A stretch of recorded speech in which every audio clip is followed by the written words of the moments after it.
नमस्कार मेरे प्यारे शेर और शेरनियों। आप सभी मेरे प्यारे शेर और शेरनियों को रत्न ऑनलाइन क्लासेज में स्वागत है।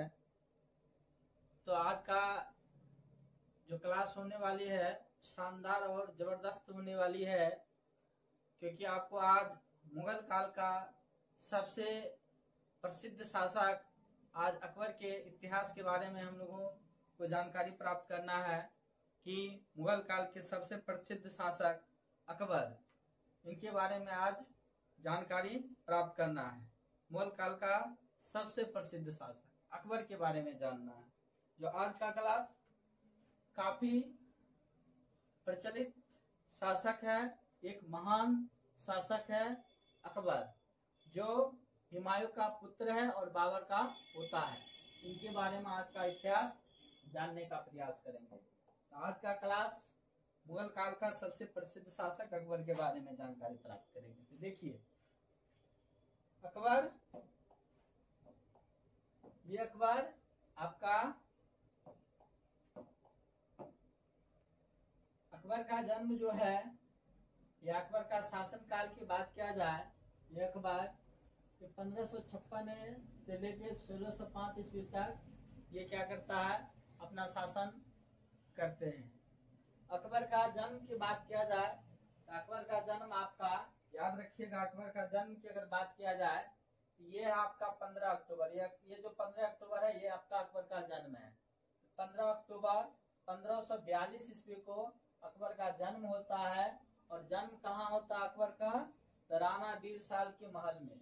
ये जो राणा वीर साल एक राजपूत है, और ये राजपूत के महल में, ठीक है ना, अमरकोट, ठीक है ना, अमरकोट जो पंजाब में पड़ता है, उस समय राणा वीर साल के महल में इसका जन्म होता है। किसका? अकबर का। अकबर एक मुगल है, मुस्लिम है, और उसका जन्म कहाँ होता है? एक राजपूत परिवार में जन्म होता है, राणा वीर साल के महल अमरकोट में। याद रखिएगा, जन्म पूछा जाता है अकबर का कहाँ हुआ? अमरकोट में। आगे हम लोग देखेंगे, कहता है हुमायूं की असामयिक मृत्यु के पश्चात, मतलब जब हुमायूं को दीन पनाह भवन से गिरने के बाद असामयिक मृत्यु हो जाती है 1556 ईस्वी में। 1556 ईस्वी में हुमायूं की जब मृत्यु हो जाती है, तो राज्याभिषेक जो होता है, मतलब राज्याभिषेक मतलब राजा बनने का जो बात आती है अकबर का, तो राजा पंजाब में बनता है, कलानौर के किला में। कहाँ बनता है? पंजाब कलानौर के किला में। पंजाब कलानौर के किला में क्या बनता है? अभिषेक करता है अकबर। तो पूछा जाएगा अकबर का राज्याभिषेक, तो अकबर का राज्याभिषेक कहाँ हुआ है? तो कलानौर पंजाब में। अकबर का जन्म कहाँ हुआ है? तो राणा वीर साल के महल में, अमरकोट राणा वीर साल के महल में 15 अक्टूबर 1542 ईस्वी को। आगे बढ़ेंगे। अकबर ने अपने संरक्षक बैरम खान, अकबर का अगर संरक्षण पूछा जाए तो उसका नाम अगर आपसे पूछा जाए अकबर के संरक्षण कौन है, तो बैरम खान। अकबर के संरक्षण कौन है? बैरम खान। याद रखिएगा, अकबर का संरक्षण कौन है? बैरम खान। ये 1556 से लेके 1560 तक ये संरक्षण का काम किए हैं अकबर का। तो अकबर के संरक्षक कौन है? बैरम खान। और बैरम खान की कौन सी उपाधि मिली थी? तो बैरम खान को जो उपाधि मिली थी, तो खान खाना की उपाधि। कौन सी उपाधि मिली थी? खान खाना की उपाधि बैरम खान की उपाधि मिली थी, खाने खाना की उपाधि। याद रखिएगा, बैरम खान को जो उपाधि मिली थी खाने खाना की, और बैरम खान अकबर खान का क्या है? संरक्षक थे। तथा अकबर ने सर्वप्रथम वैवाहिक संबंध किस राजवंश से स्थापित किए थे? तो अकबर जो अपना वैवाहिक संबंध जो स्थापित किए थे, वैवाहिक संबंध अकबर वो कछवाहों से किए थे। कछवाहों राजपूतों से विवाह का संबंध स्थापित किए थे। अकबर ने सर्वप्रथम वैवाहिक संबंध किस राजपूत वंश से किए थे? तो राजपूत वंश का नाम है कछवाहों से। कछवाहों से। अकबर का एक प्रसिद्ध युद्ध है पानीपत का द्वितीय युद्ध, जो 5 नवंबर 1556 में अकबर और हेमू के बीच होती है। अकबर उस समय मात्र 14 वर्ष का था। तो इसका जो सेनापति का जो कार्य करता था, वो आपका था बैरम खां। कौन थे? बैरम खां। तो बैरम खां अकबर की ओर से युद्ध लड़ने का काम किए। उस समय अकबर मात्र 14 वर्ष की उम्र था और हेमू को पराजित किया, और यह युद्ध अकबर द्वारा विजय रहा। तो अब 5 नवंबर 1556 को मुगल सेना और हेमू के मध्य पानीपत का दूसरा युद्ध हुआ, जिसमें हेमू की पराजय हुई और अकबर की विजय हुई। आगे बढ़ेंगे हम लोग। कहता है किस सूफी संत के दर्शन हेतु अकबर उसके दरबार अजमेर जाया करते थे। देखिए पूछा जाता कौन सा ऐसा सूफी संत था, कौन सा ऐसा सूफी संत था जिससे मिलने अकबर अजमेर जाया करते थे। देखिए एक ऐसा सूफी संत था जिससे मिलने स्वयं अकबर अजमेर जाया करते थे। तो अजमेर किससे मिलने के लिए अकबर स्वयं जाते थे, तो देखिए कौन सा वो सूफी संत था जिससे मिलने अकबर अजमेर जाया करते थे। ख्वाजा मुहिउद्दीन चिश्ती, याद रखिएगा ख्वाजा मुहिउद्दीन चिश्ती। ख्वाजा मुहिउद्दीन चिश्ती एक ऐसे संत थे जिनसे मिलने के लिए अकबर अजमेर जाया करते थे। पूछा जाता कौन सा ऐसा शासक था जिससे अकबर मिलने के लिए जाते थे, तो ख्वाजा मुहिउद्दीन चिश्ती, याद रखिएगा ख्वाजा मुहिउद्दीन चिश्ती से मिलने के लिए अकबर अजमेर जाया करते थे। उसके बाद है चिश्ती अकबर के शासन काल में भू राजस्व व्यवस्था, ठीक है ना, भू राजस्व व्यवस्था या आईने दासाला की पद्धति कौन लाए थे, तो अकबर के काल में भू राजस्व व्यवस्था में आईने दासाला, अकबर के कार्यकाल में आईने दासाला जो भू राजस्व व्यवस्था था उसको लाने का काम जो किए थे वो टोडरमल किए थे। कौन किए थे, टोडरमल। याद रखिएगा अकबर के शासन काल में आईने दासाला भू राजस्व व्यवस्था को लाने का कार्य कौन किए थे, तो टोडरमल किए थे। कौन किए थे, टोडरमल। अकबर द्वारा सभी धर्मों में सामंजस्य स्थापित करने के लिए वर्ष 1582 में किस धर्म की स्थापना हुई थी, दीन इलाही धर्म की जो स्थापना हुई है 1582 ईस्वी में हुई है। दीन इलाही धर्म की स्थापना 1582 ईस्वी में हुई है। दीन इलाही धर्म को स्वीकार करने वाला प्रथम जो हिंदू थे वो आपका महेश दास यानी कि बीरबल थे। कौन थे, महेश दास बीरबल। यानी कि बीरबल का ही मूल नाम क्या है, महेश दास।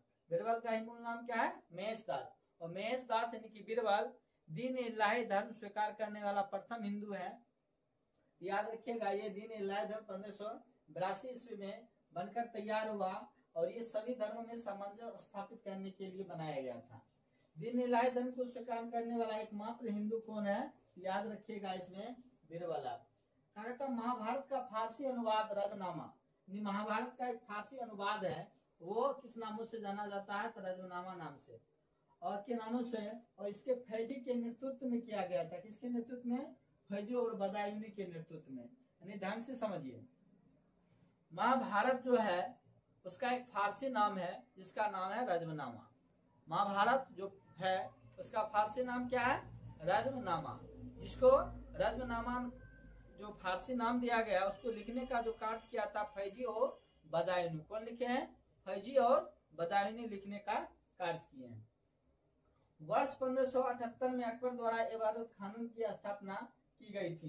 तो ये जो इबादत खाना है जो 1575 में की गई थी, तो किसके शासन काल में की गई थी, फतेहपुर सीकरी। फतेहपुर सीकरी यानी वर्ष 1578। याद रखिएगा वर्ष 1578 में इबादत खाने की स्थापना की गई थी। तो इबादत खाना कहाँ में है, तो फतेहपुर सीकरी में आपका इबादत खाना है। आगे बढ़ेंगे। उसके बाद अकबर की विजय। अकबर कौन कौन सा विजय कब किए हैं, तो देखिए गोडवाना विजय अकबर के द्वारा 1564 में होता है।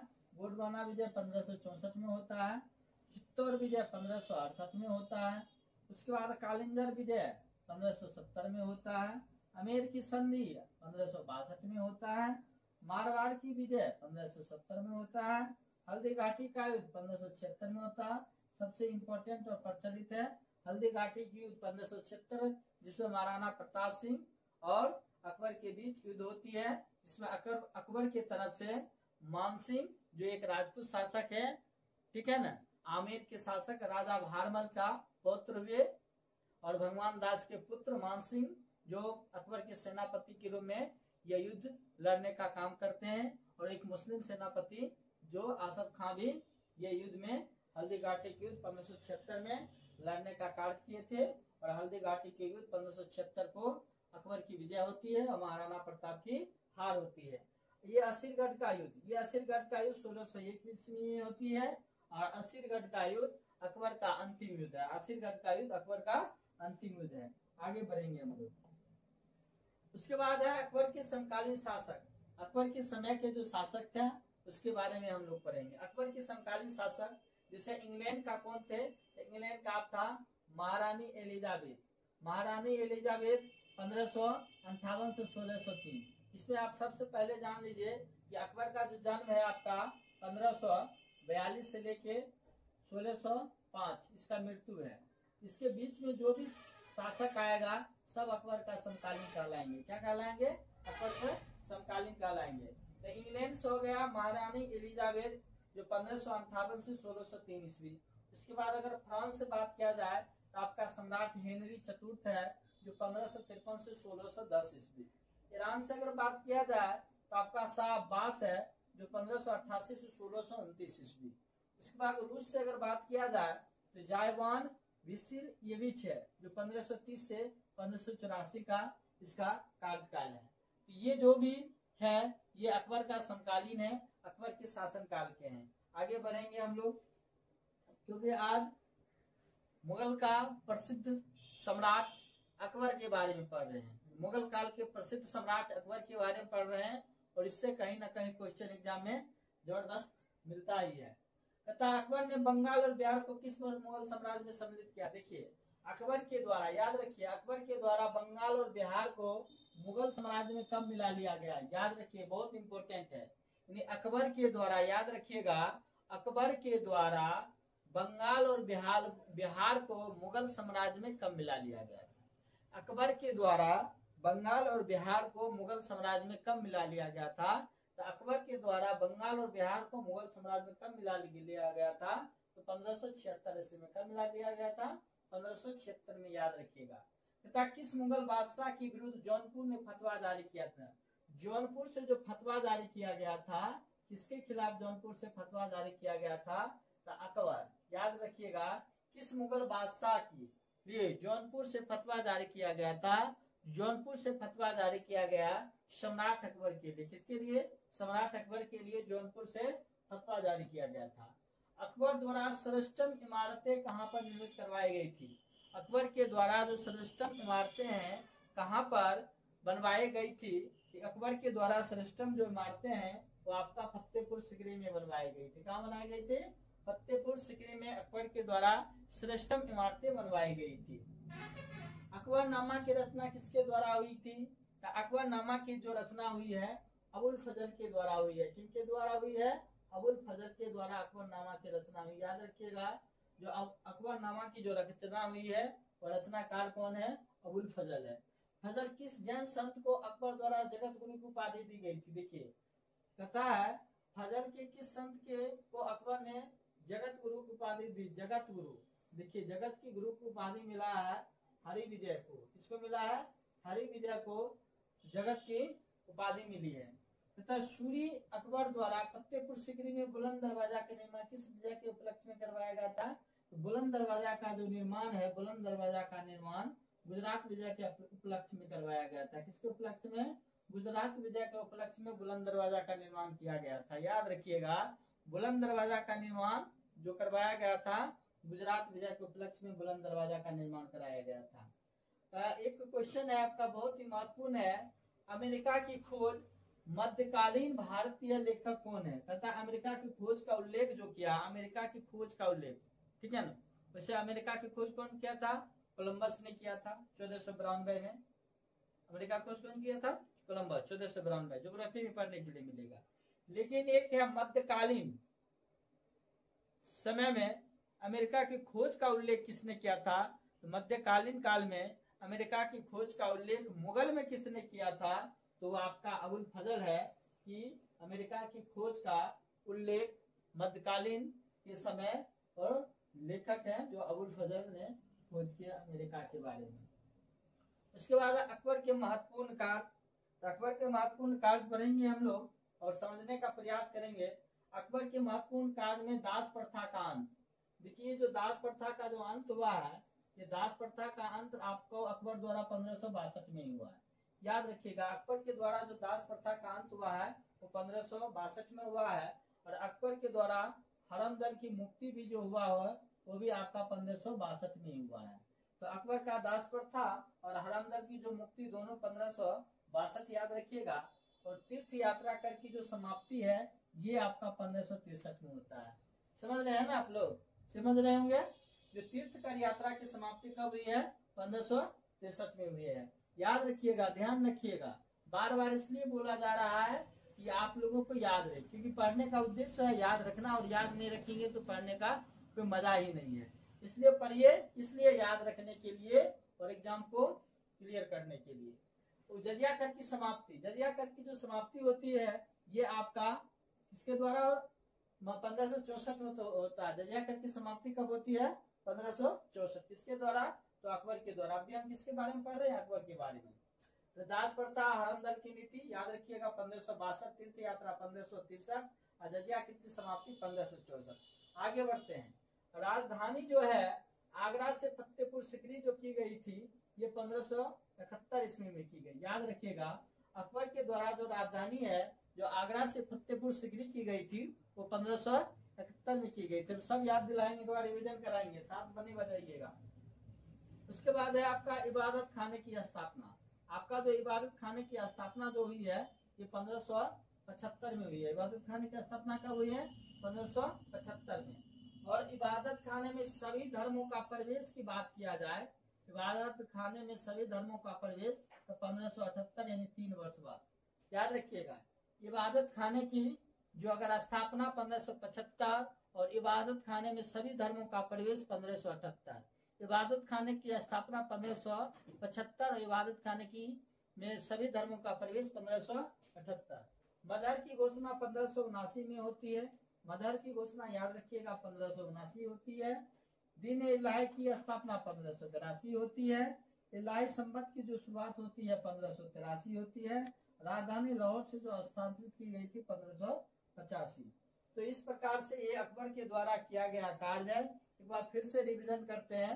आपका देखिए अकबर के द्वारा हरम दल की नीति और दास प्रथा, ये हरम दल की नीति और दास प्रथा का जो अंत है ये अकबर द्वारा 1562 में होता है।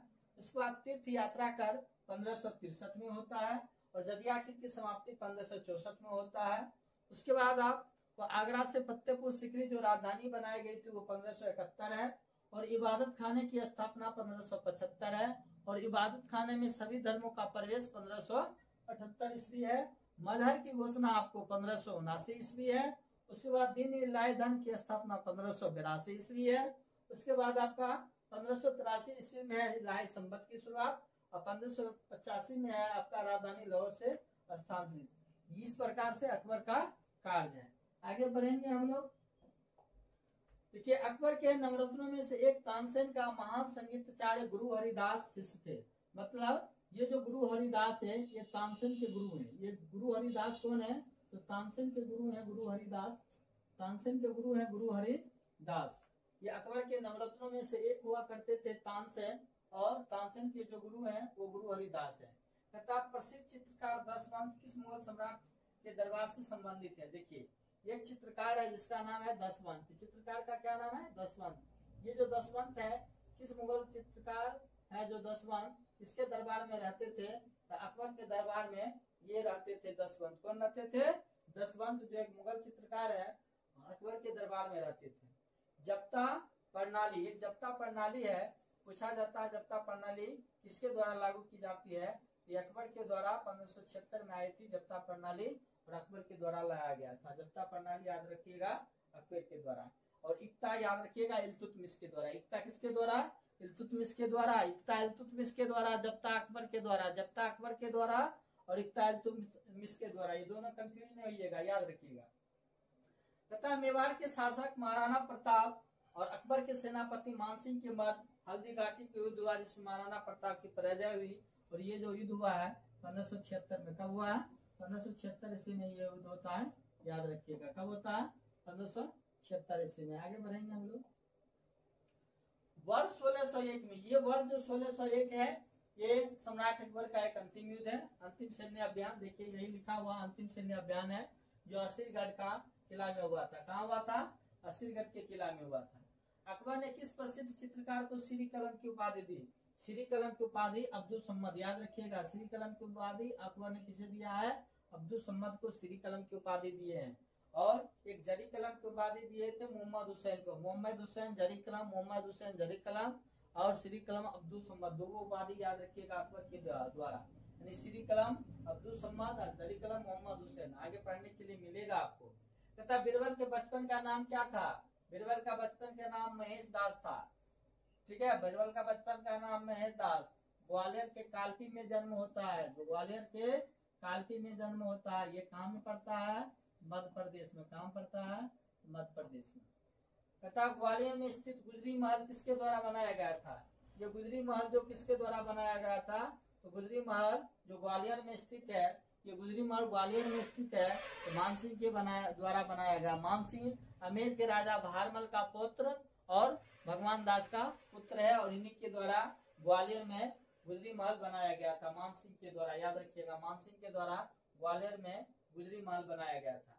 अकबर के दरबार में आने वाला प्रथम अंग्रेज कौन थे? देखिए, प्रथम अंग्रेज अकबर के दरबार में आने वाले कौन थे? तो रॉल्फ फिच। याद रखिएगा, बहुत ही महत्वपूर्ण है। अकबर के दरबार में आने वाला प्रथम अंग्रेज कौन है? Ralph Fitch. आज सम्राट अकबर के बारे में चल रहा है मेरे प्यारे शेर और शेरनियों, मेरे प्यारे शेर और शेरनियों, आज जो पढ़ने के लिए मिल रहा है सम्राट अकबर के बारे में, जो आज की क्लास जबरदस्त होने वाली है, इसलिए पूरा सेशन अंत तक देखने का प्रयास करें और अपने मित्रों के बीच शेयर करने का भी प्रयास करें, इसलिए चैनल पर कंटिन्यू आप लोग बने रहें। तो अकबर के दरबार में आने वाला प्रथम अंग्रेज कौन थे? रॉल्फ फिच था। आगे बढ़ेंगे हम लोग। तथा अकबर ने जरी कलम की, वही बोले थे, जरी कलम की और श्री कलम। श्री कलम किसकी उपाधि थी?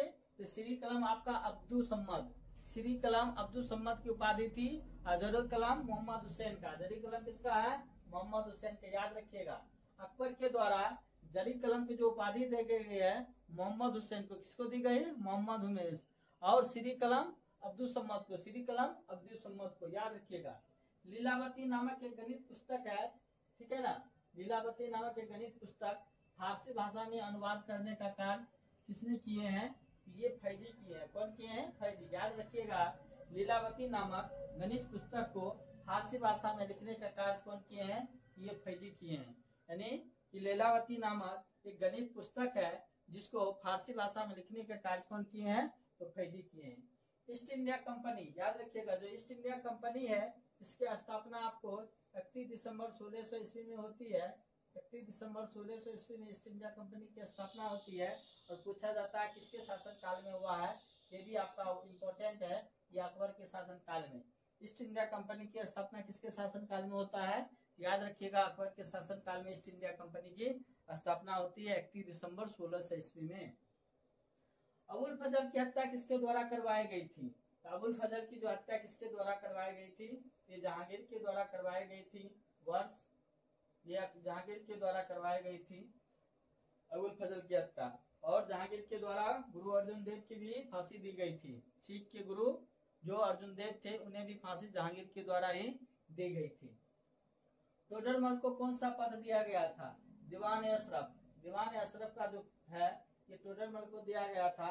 और टोडरमल अकबर के दरबार में भू स्वराज व्यवस्था दसाला ये पद्धति के लिए प्रसिद्ध है। आगे बढ़ेंगे हम लोग।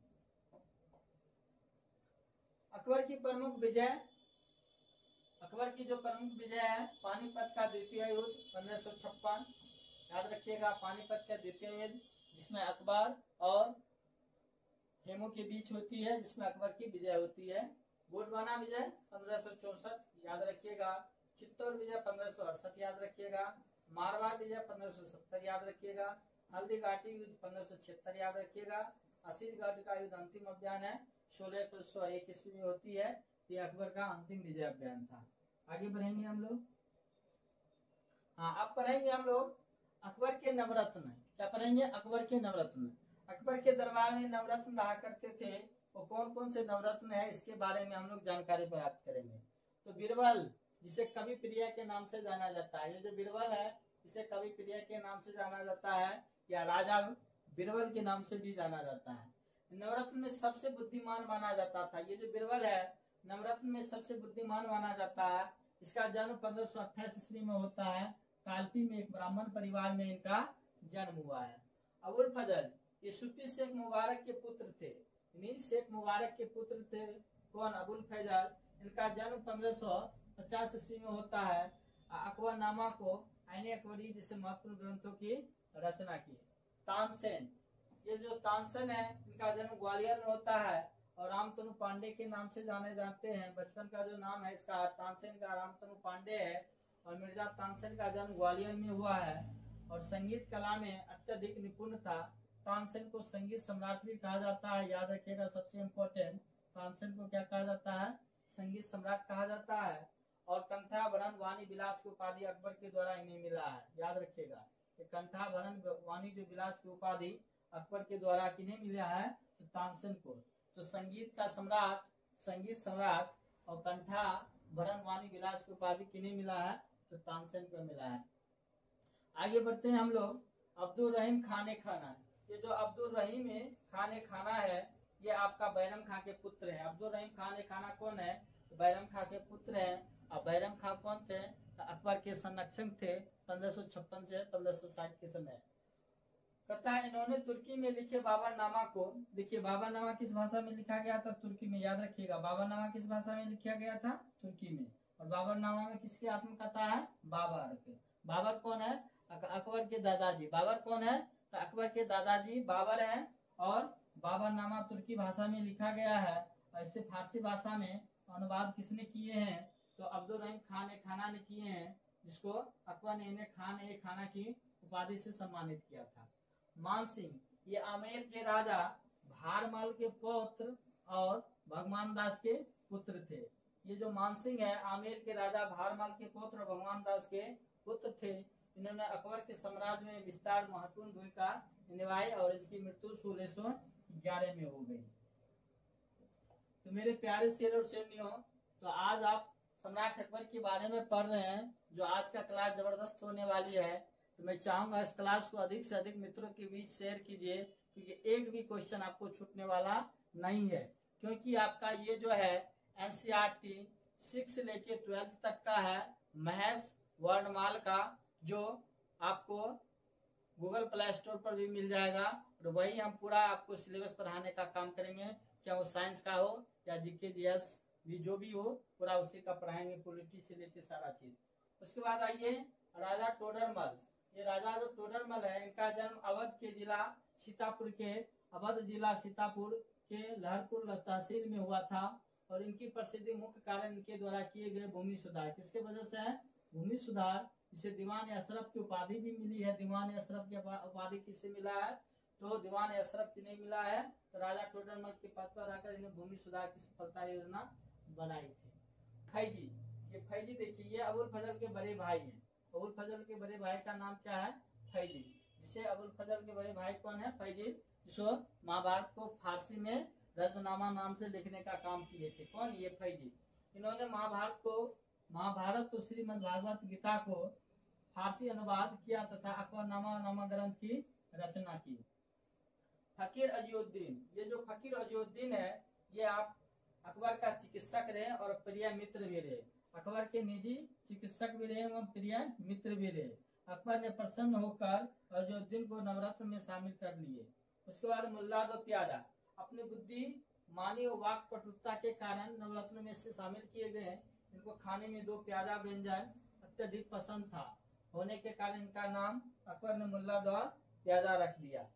तो इस प्रकार से हम लोग इसके बारे में पढ़ रहे हैं, अकबर के बारे में। तथा अकबर ने भारमल की पुत्री हरकाबाई, जिसका नाम जोधाबाई है। हरकाबाई का एक नाम जोधाबाई है, हरकाबाई जोधाबाई। तो हरकाबाई जोधाबाई के साथ विवाह किया था, जिससे जहांगीर यानी कि सलीम पैदा हुए थे। कौन पैदा हुए थे, जहांगीर सलीम, यानी जहांगीर का बचपन का नाम क्या है, सलीम का जन्म होता है। तो सलीम का जन्म होता है, जहांगीर का जन्म होता है किससे, जोधाबाई से।